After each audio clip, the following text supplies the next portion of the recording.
Red wine dripped down Marcus Brennan's face. The entire café had gone silent. Dozens of strangers stared at him, this soaked, humiliated man sitting alone at a table for two on Christmas Eve. His blind date stood over him, her designer purse already on her shoulder, disgust twisting her painted lips. "A high school music teacher?" she laughed. "You actually thought I'd waste my Christmas Eve on a man who makes less than my assistant? And you have a kid? A whole child?" She shook her head like he was something scraped off her shoe. "Merry Christmas, loser!" Then she walked out. Marcus sat frozen, wine soaked into his only good shirt. The whispers started immediately. "Poor guy. Did you see her face? That was brutal." His hands trembled. 5 years since Denise died. 5 years of raising Theo alone. 5 years of telling himself he wasn't ready to date. The one time he tried, this happened. He grabbed napkins, dabbed uselessly at his chest. He needed to leave, needed to get home to Theo, needed to forget this ever happened. He stood to go. "Marry me." The voice cut through the noise, clear, calm, certain. Marcus turned. A woman sat at the next table. Dark hair swept into an elegant twist. She was wearing a stunning red dress. She looked completely out of place in this casual Portland cafe, like she'd wandered in from a magazine cover, and she was looking directly at him. "Excuse me?" Marcus managed. The woman stood. She was tall, graceful. Her eyes held something Marcus hadn't expected. Understanding. "Marry me," she repeated, louder this time, loud enough that the whole cafe heard. The whispers changed direction. Wait, what? Is this real? Who is she? Marcus's heart hammered. I don't know you." "Vivienne Carlisle." She extended her hand like they were meeting at a business conference. "And I just watched someone treat you like garbage for being a devoted father with an honest job. I'd like to buy you dinner and explain why my proposal isn't as crazy as it sounds."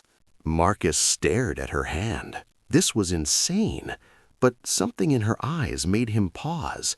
She wasn't pitying him. She looked almost relieved, like she'd been waiting for something and finally found it. "One dinner," Vivienne said. "That's all I'm asking."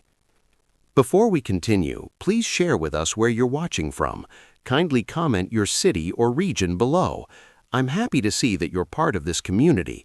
The best way to support us to bring more stories like this is to like and subscribe to our channel. It is free, and this means the world to us. May God bless you and your loved ones. Now, let's continue. Marcus should have said no. He should have walked out, driven home, and pretended this bizarre Christmas Eve never happened. Instead, he sat back down. Vivienne took the seat across from him, the seat his disastrous date had abandoned. She ordered wine without looking at the menu. "You think I'm crazy," she said. "The thought crossed my mind.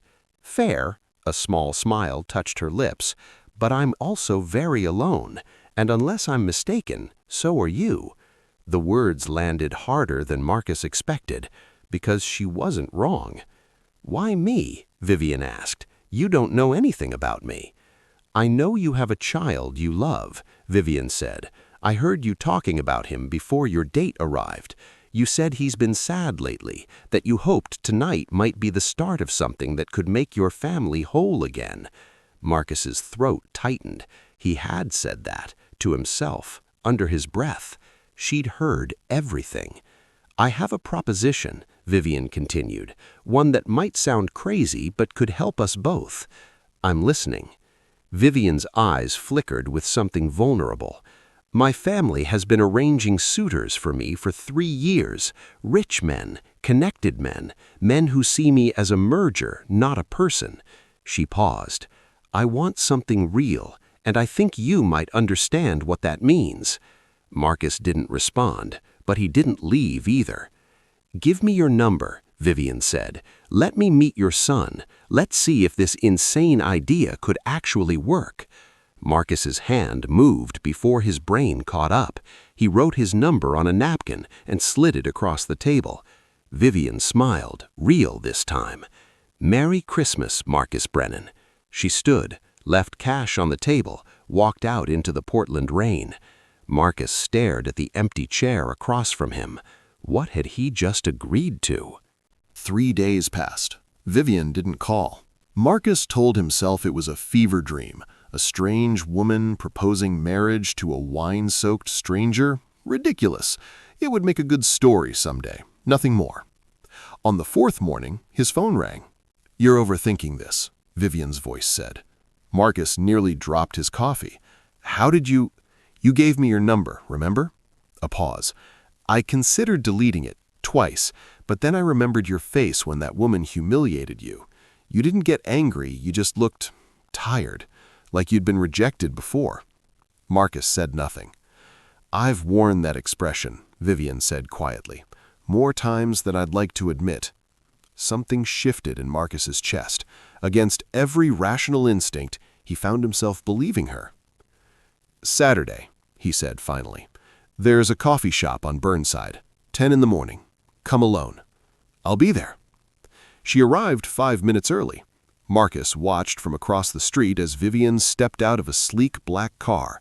She wore jeans and a simple sweater, nothing like the glamorous woman from Christmas Eve. She looked almost nervous. He crossed the street to meet her. They ordered coffee, found a quiet corner table.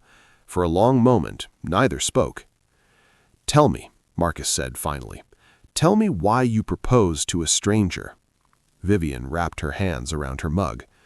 3 years ago, I was engaged. His name was Preston, old money family. My parents were thrilled." She paused. 2 weeks before the wedding, my doctor confirmed what I'd suspected for years. I can't have children. Medical condition. Irreversible." Marcus's stomach tightened. "I told Preston that night.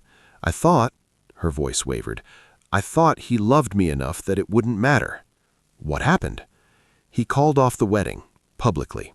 Vivienne's jaw hardened. "He announced at his family's Christmas party, in front of 200 people, that he couldn't marry a woman who was, and I quote, defective." "That's horrible." "It was 3 years ago. It still feels like yesterday."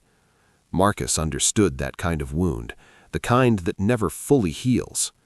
"Since then, every man I've dated wanted 2 things, my money or my connections. I'm the Carlisle heir. My family built half the commercial properties in Portland. Men see dollar signs, not me." "So you proposed to a random stranger at a café?" "Not random." Vivienne looked up. "I watched you that night. I saw how you talked about your son. I saw the hope in your face before that woman destroyed it. I saw someone who actually values family." She leaned forward. "You have a child who needs a mother. I want a child but can't have one. You keep getting rejected for having a son. I keep getting rejected for not being able to have them." She set down her mug. "We could help each other, Marcus. Build something real. A family. Not based on money or status. Just people who actually care about each other." Marcus's mind raced. This was still insane. But Vivienne wasn't looking at him like he was broken. She was looking at him like he might be the answer to something she'd been searching for. "I have a child," said Marcus slowly. "His name is Theo. He's 9. He hasn't smiled, really smiled, since his mother died 2 years ago." "Tell me about him." "He loves music. Used to play piano every day." Marcus's voice caught. "He hasn't touched it in 8 months. It's like when Denise died, something in him went quiet too." Vivienne's eyes softened. "Let me meet him," she said. "No pressure, no expectations. Just let me meet your son." Every protective instinct screamed at Marcus to refuse, but something else whispered, "What if?" "Saturday," he heard himself say. "Next Saturday. Come to our house." Vivienne nodded, wrote her address on a napkin, slid it across to him. "Just in case you need to reach me," she said. She stood to leave, then paused. "Thank you, Marcus, for giving me a chance." She walked out. Marcus stared at the napkin in his hand. He had no idea what he was doing, but for the first time in 2 years, he felt something other than grief. He felt hope. Saturday arrived too fast. Marcus cleaned the house twice, made Theo his favorite breakfast, blueberry waffles with extra whipped cream. "Someone's coming over today," Marcus said, trying to sound casual. Theo looked up from his plate. His dark eyes, so much like Denise's, held little interest. "Who?" "A friend of mine. Her name is Vivienne." "Okay." No questions, no curiosity, just that flat acceptance that had become Theo's default since his mother died. Marcus's heart ached. Vivienne arrived at exactly 10. She wore a casual dress and carried a small gift bag. Her nervousness was visible, a slight tremor in her hands, a tightness around her eyes. "Thank you for this," she said softly. Marcus led her inside. The house was modest. 2 bedrooms, a small living room, worn furniture. Photos covered the walls, mostly of Theo, a few of Denise. Vivienne stopped in front of one picture, Denise holding a newborn Theo, her smile radiant. "She was beautiful," Vivienne said. "She was," Marcus's throat tightened. "She really was." Theo appeared in the hallway. He studied Vivienne with the wariness of a child who had learned that new things often led to disappointment. "Hi," Vivienne said. She crouched to his level. "I'm Vivienne. Your dad says you're pretty amazing." Theo shrugged. "He also said you like music." Something flickered in Theo's eyes. Interest, maybe? Or pain? It was hard to tell. "I used to," Theo said quietly. "Used to?" "I don't play anymore." Vivienne nodded. She didn't push, didn't ask why. "I brought something," she said instead. She handed Theo the gift bag. He opened it cautiously. Inside was a leather journal, blank pages, a set of high-quality colored pencils. "It's a music journal," Vivienne explained. "My piano teacher gave me one when I was your age. You can draw in it, write songs, whatever you want. No rules." Theo stared at the journal. For a moment, Marcus saw something crack in his son's carefully constructed walls. "Thank you," Theo whispered. They spent the morning together. Vivienne didn't try too hard. She listened when Theo spoke, stayed quiet when he didn't. She asked about his school, his favorite subjects, his friends. Slowly, incrementally, Theo began to thaw. After lunch, Marcus noticed Theo glancing toward the corner of the living room, the piano. It sat silent under a layer of dust, untouched since Denise's funeral. "Do you play?" Theo asked Vivienne suddenly. "I used to, not well though," Vivienne smiled. "I was always better at drawing buildings than playing music." "You draw buildings?" "I design them. I'm an architect." Theo's eyes widened slightly. "You build stuff?" "I design it. Other people build it. I just imagine what it could be." Something passed across Theo's face, a connection forming. "Mom used to say music was like building," Theo said softly. "You start with nothing and create something beautiful." Marcus's breath caught. Theo hadn't mentioned Denise in months. Vivienne nodded slowly. "Your mom sounds like she was very wise." "She was." Theo stood abruptly, walked to the piano, lifted the cover. Marcus's heart stopped. Theo sat on the bench, positioned his fingers, and began to play. The melody was simple, hesitant. His fingers stumbled over notes he once knew by heart, but he was playing.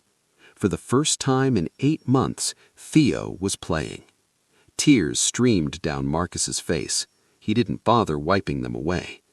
Vivienne sat perfectly still, watching. Her own eyes glistened. When Theo finished, he turned around. His expression was fragile, uncertain.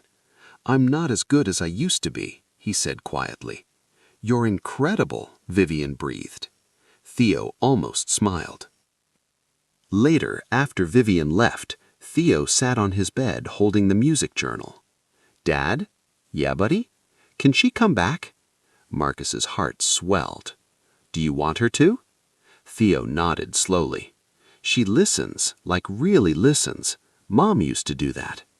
Marcus sat beside his son. "Then yes," he said, "she can come back." Theo opened the journal, picked up a pencil, started sketching something. Marcus watched him for a long moment. For the first time in 2 years, his house felt less empty. But he knew this was just the beginning. Whatever this was with Vivienne, it would face challenges. He just didn't know how devastating those challenges would be. 3 weeks became 5. 5 became 8. Vivienne came every Saturday, sometimes Sunday too. She brought sheet music, art supplies, books about architecture that Theo devoured with unexpected fascination. Slowly, the house began to change. Theo laughed again, actually laughed. Not the polite sounds he'd been making since Denise died, but real laughter that echoed through the rooms. He practiced piano daily now, sometimes for hours. Marcus watched his son transform. And somewhere along the way, he realized he was transforming too. One Saturday in February, snow blanketed Portland. School was canceled. Marcus made hot chocolate while Vivienne and Theo built a fort in the living room using every blanket in the house. "The structural integrity is questionable," Vivienne said with mock seriousness. "It's supposed to be cozy, not sturdy," Theo protested. "Coziness and structural integrity aren't mutually exclusive." "What does mutually exclusive mean?" "It means they can both happen at the same time." Theo considered this. "Okay, but the pillow wall stays." Marcus watched them from the kitchen doorway. Something warm spread through his chest, something he'd thought he'd never feel again. Home. This felt like home. Later that evening, the fort collapsed spectacularly. Theo giggled under a pile of blankets. Vivienne pretended to be trapped, calling for rescue in a dramatic voice. Marcus pulled them both out. For a moment, the three of them sat tangled together on the living room floor, breathless, happy. Theo looked up at Vivienne. "Can I tell you something?" he asked. "Anything." Theo bit his lip, the nervous habit he'd inherited from Denise. Sometimes I pretend you're my mom." The words hung in the air. Marcus's heart stopped. Vivienne's face flickered with something raw, hope, fear, love. "Is that okay?" Theo asked quickly. "I know you're not really my mom. I know my real mom is in heaven, but sometimes when you're here, I pretend." Vivienne's eyes filled with tears. "Theo," she whispered, that's more than okay." "Really?" "Really." She cupped his face in her hands. "I would be honored to be your almost mom for as long as you want me." Theo threw his arms around her. Marcus watched them embrace, his vision blurred. This was really happening. After 2 years of grief and loneliness, something beautiful was growing in this little house. He loved her. The realization hit him like a wave. He loved Vivienne Carlyle. After Theo went to bed, Marcus and Vivienne sat on the porch watching snowfall. "Thank you," Marcus said. "For what?" "For bringing him back to life, for bringing me back to life." Vivienne took his hand. "You saved me too, you and Theo. I was so alone before that night, going through the motions, building buildings, but not building anything that mattered." She squeezed his fingers. "This is real, Marcus. Whatever this is, it's real. I feel it." "I feel it too." They sat in comfortable silence. Then Vivienne spoke again. "There's a New Year's Eve gala next week. My family hosts it every year at the Carlyle building downtown. I want you and Theo to come." Marcus tensed. "Your family?" "They need to meet you, both of you." Vivienne's voice was firm. "I'm not hiding you anymore. This is my life. You're my life now." "Are you sure that's a good idea?" "No," she admitted, "but we can't avoid them forever. Once they see us together, see how happy I am, they'll understand." Marcus wanted to believe her. He really did. "Okay," he said finally, "we'll come." Vivienne smiled, kissed his cheek. "It'll be fine," she promised. "I won't let anything ruin what we have." She left an hour later. Marcus watched her car disappear into the snow. A cold feeling settled in his stomach. He told himself it was just nerves, but deep down, something warned him. Something bad was coming. New Year's Eve arrived with bitter cold and clear skies. Marcus stood in his bedroom, staring at the only suit he owned. It was 5 years old, slightly too tight around the shoulders now. He'd bought it for Denise's funeral. He put it on anyway. In the living room, Theo waited in a new dress shirt. Vivienne had bought it for him, navy blue. Theo kept tugging at the collar. "Do I look okay?" Theo asked. "You look great, buddy." "I'm nervous." "Me too." They drove downtown in silence. The Carlyle building dominated Portland's skyline. 50 stories of glass and steel, lit up for the occasion like a beacon of wealth and power. Valet attendants waited at the entrance. Marcus's old Honda looked absurdly out of place among the Teslas and Mercedes. Inside was worse. Crystal chandeliers, champagne towers, women in designer gowns, men in suits that cost more than Marcus's annual salary. Everyone looked like they belonged. Marcus felt like a trespasser. Theo pressed closer to his side. "Dad," he whispered, "everyone's staring at us." "Just stay close. We'll find Vivienne." They spotted her across the ballroom. She wore a silver gown that caught the light like liquid moonlight. Her hair was swept up elegantly. She looked like she'd stepped out of a fairy tale. When she saw them, her face lit up. "You came!" She kissed Marcus's cheek, then knelt to hug Theo. "You look so handsome." "Thanks," Theo managed a small smile. "You look like a princess." Vivienne laughed. "The nicest compliment I've received all night." She took Marcus's hand. "Come, I want you to meet my parents." Eleanor and Charles Carlyle stood near the grand staircase, greeting guests with practiced smiles. Eleanor was tall and elegant, silver hair perfectly styled, wearing diamonds that could fund a small school. Charles had the bearing of a man who'd never been told no in his entire life.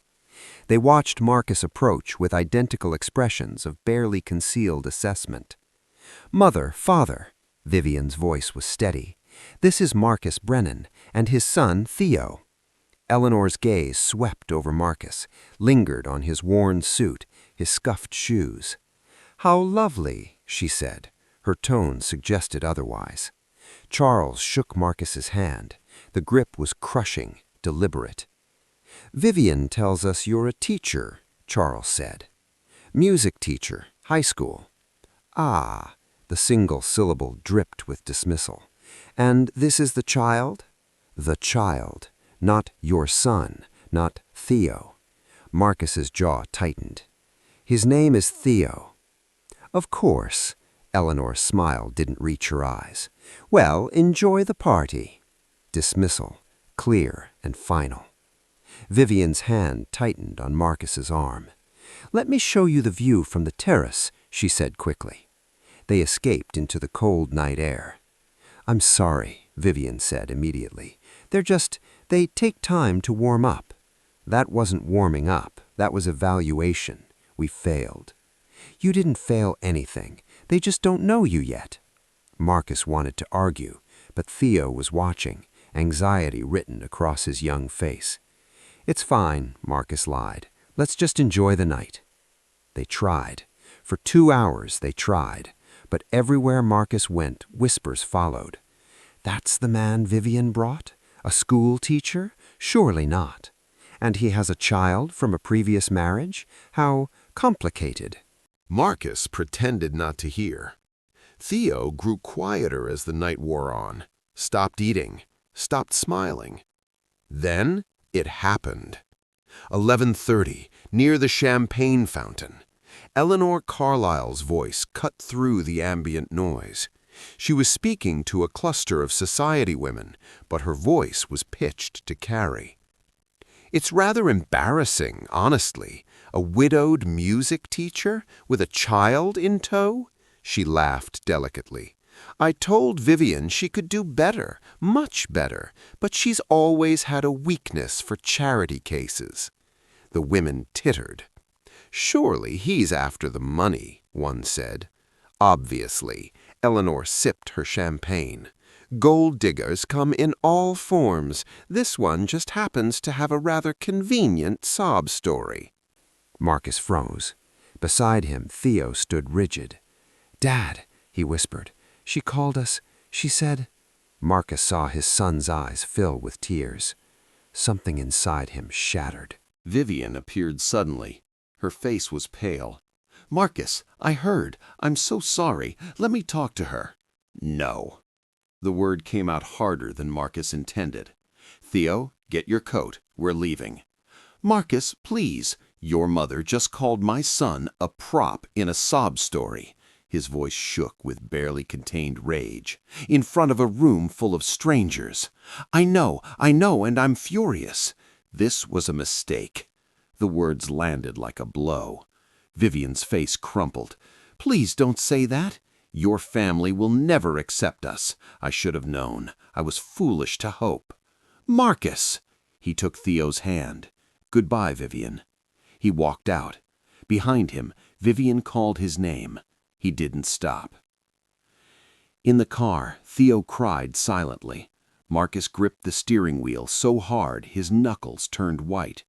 He'd let himself hope, let himself believe, and now his son was paying the price. Never again, Marcus thought. Never again. But as he drove through the cold New Year's night, something far darker was taking root in Theo's young heart. A question no child should ever have to ask themselves. Am I the reason good things can't happen? The drive home was silent. Theo stared out the window. Tears had dried on his cheeks, leaving salt tracks that caught the streetlights. Marcus gripped the steering wheel, knuckles white, jaw clenched. When they pulled into the driveway, Theo spoke for the first time. "They hate me." "Theo, they think I'm the problem. They think you can't be with Vivienne because of me." "That's not true." "Yes, it is." Theo's voice cracked. "I heard what that lady said. Gold digger, sob story, charity case. That's what they think we are." Marcus's heart shattered. He'd wanted to protect his son. Instead, he'd exposed him to the cruelest kind of rejection.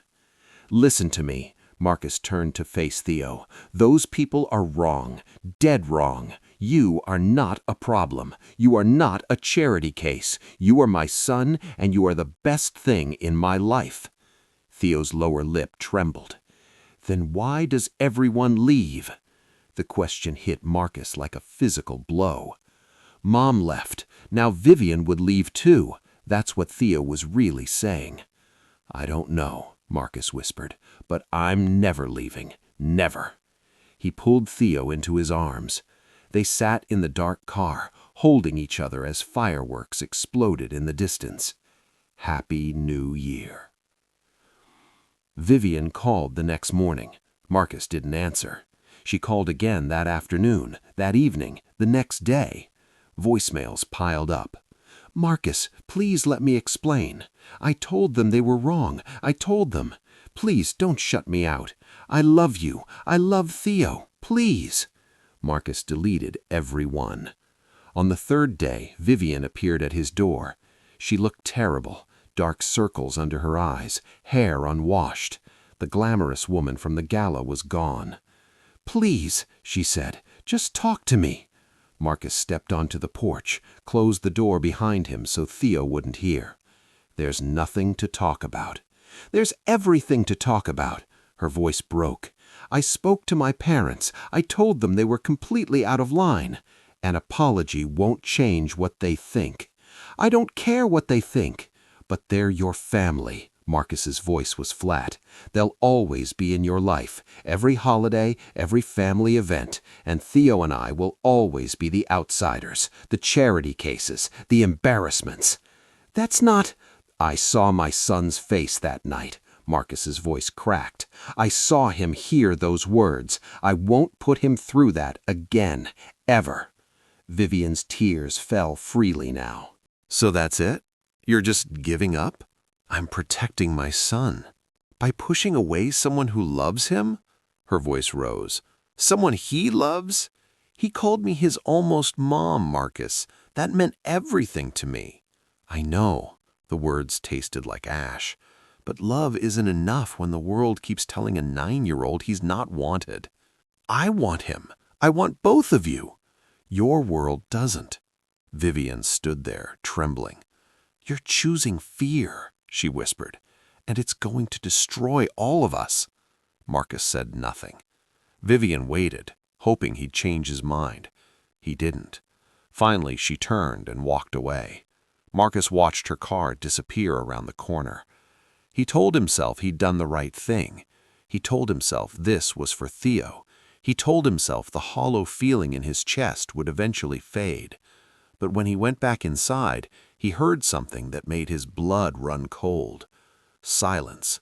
The piano was silent, and somewhere upstairs, his son was crying. 1 week passed. Theo didn't touch the piano. The music journal Vivienne had given him sat unopened on his desk. The colored pencils remained in their case. He went to school, came home, did homework, went to bed. No laughter, no music, no life. Marcus tried everything. "Want to practice together?" he offered one evening. "No." "We could work on that Beethoven piece you liked." I said no. Theo walked past the piano like it was invisible, like it didn't exist. The silence was deafening. On the 10th day, Marcus found Theo sitting in the backyard despite the freezing cold. "Hey," Marcus sat beside him, "you'll catch pneumonia out here." Theo shrugged. "Talk to me, buddy, please." Silence. Then quietly, "Is it because of me?" "Is what because of you?" "Vivienne leaving." Theo's voice was barely audible. "Her parents didn't like me. They thought I was bad, so you made her go away." "Theo, that's not—" "Yes, it is." Theo finally looked at him. His eyes were red, hollow. "I'm the reason you can't be happy. I'm the reason Mom died too, because she was driving to get me from piano practice when the accident happened." Marcus's heart stopped. "Theo, no, that is not true." "It is." Tears spilled down Theo's cheeks. "Everything bad happens because of me. You should have let me go instead of Mom. Then you could be happy. You could be with Vivienne. You wouldn't have to—" "Stop." Marcus grabbed his son's shoulders, looked him directly in the eyes. "Listen to me. Your mother's death was not your fault. It was a drunk driver, a terrible, senseless accident. You are not responsible." "But no." Marcus's own tears fell. "And losing Vivienne is not your fault either. That's on me. I was scared. I was trying to protect you, but I made the wrong choice." Theo's face crumpled. "Then fix it." "What? Fix it?" Theo shouted. "Get her back. I don't care about her stupid parents. I just want Vivienne. I want her to come back. I want her to be my mom." The words echoed in the frozen air. "I don't want protection," Theo continued, his voice breaking. "I want a family, a real family, and you took that away." He ran inside. His bedroom door slammed. Marcus sat alone in the cold, his son's words ringing in his ears. "You took that away."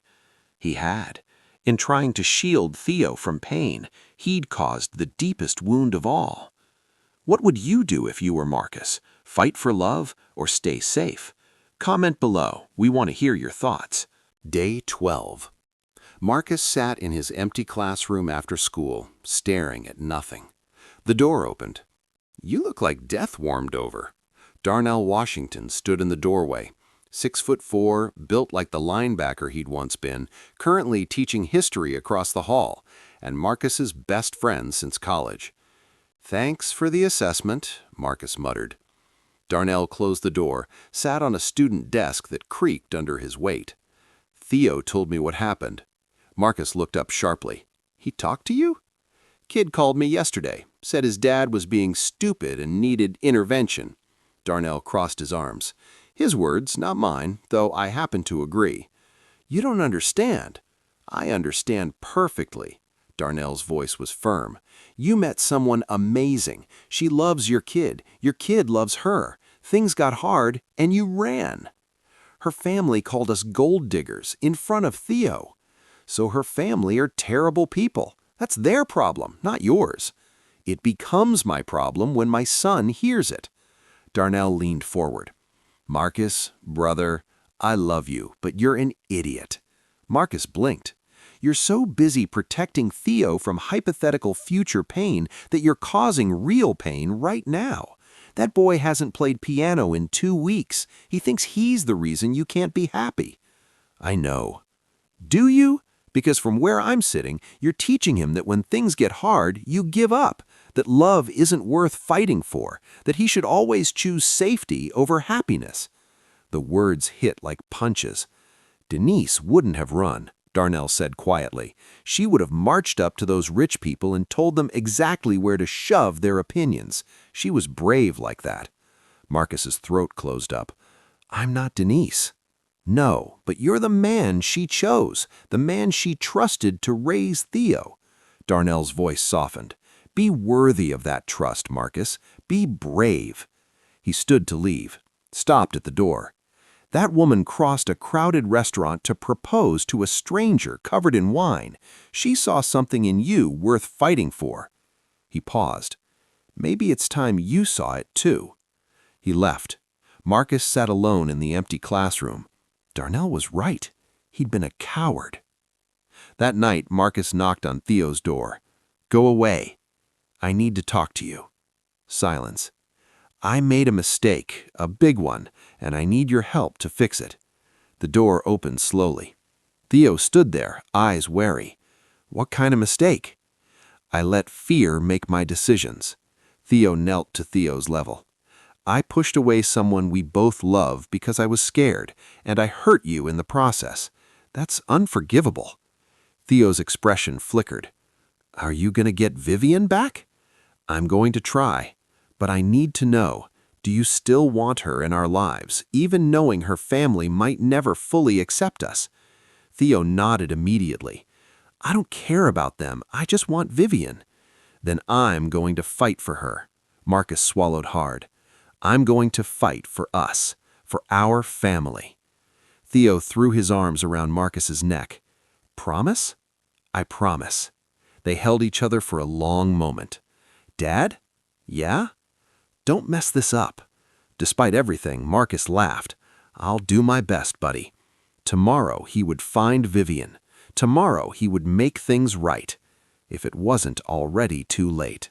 The Carlisle Architecture Building was a masterpiece of glass and steel. Marcus stood outside for 10 minutes, gathering courage. Finally, he walked in. The receptionist looked him up and down, clearly found him lacking. Can I help you? I'm here to see Vivienne Carlisle. Do you have an appointment? No. Then, I'm afraid, tell her Marcus Brennan is here. Tell her I'm not leaving until she sees me. The receptionist's eyebrows rose.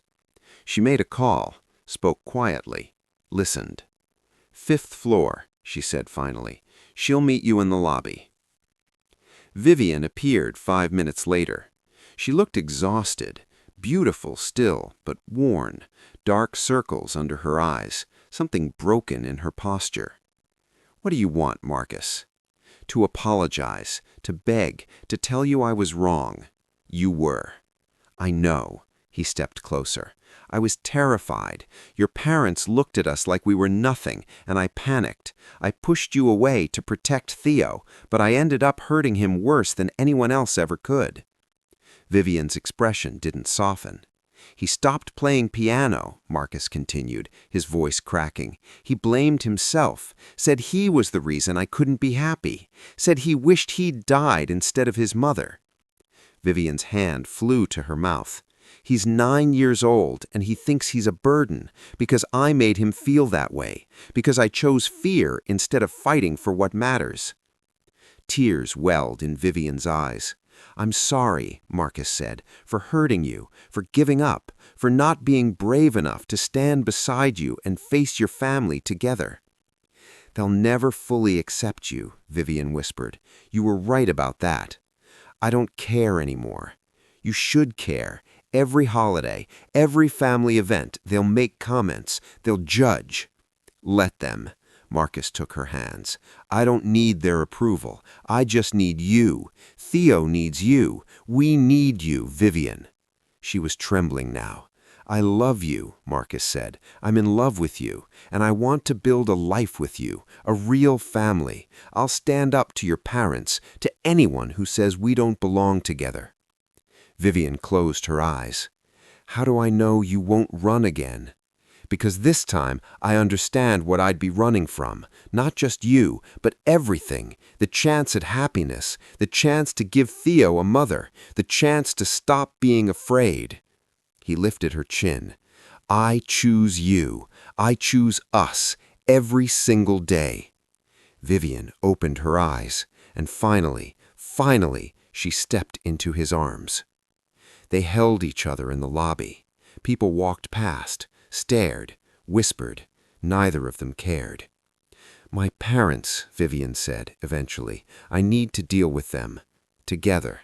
"No." She pulled back, wiped her eyes. "For this part, I need to do alone. They need to understand that this isn't negotiable." "What are you going to say?" Vivienne's jaw set.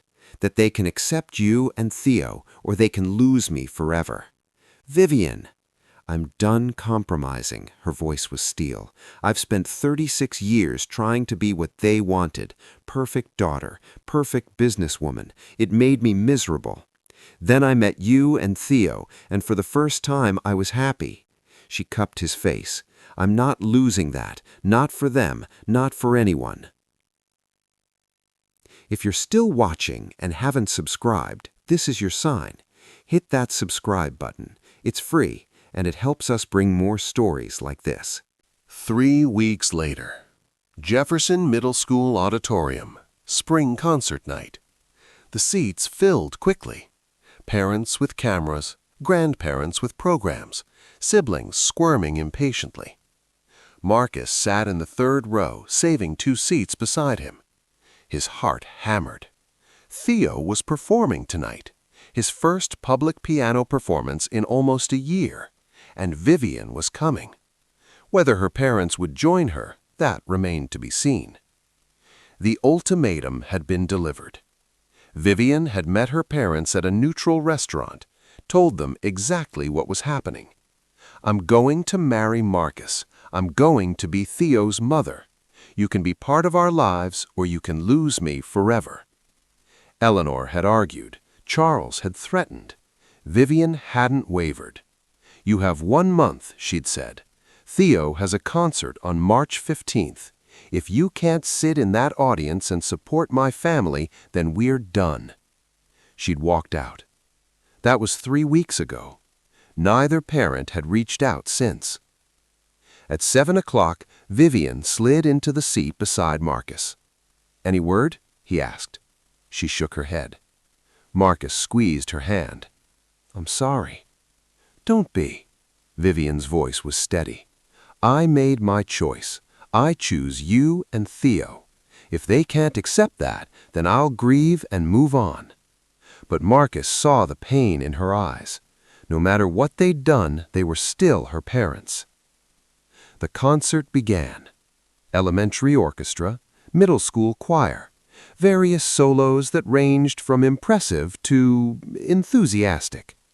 Finally, the piano was rolled to center stage.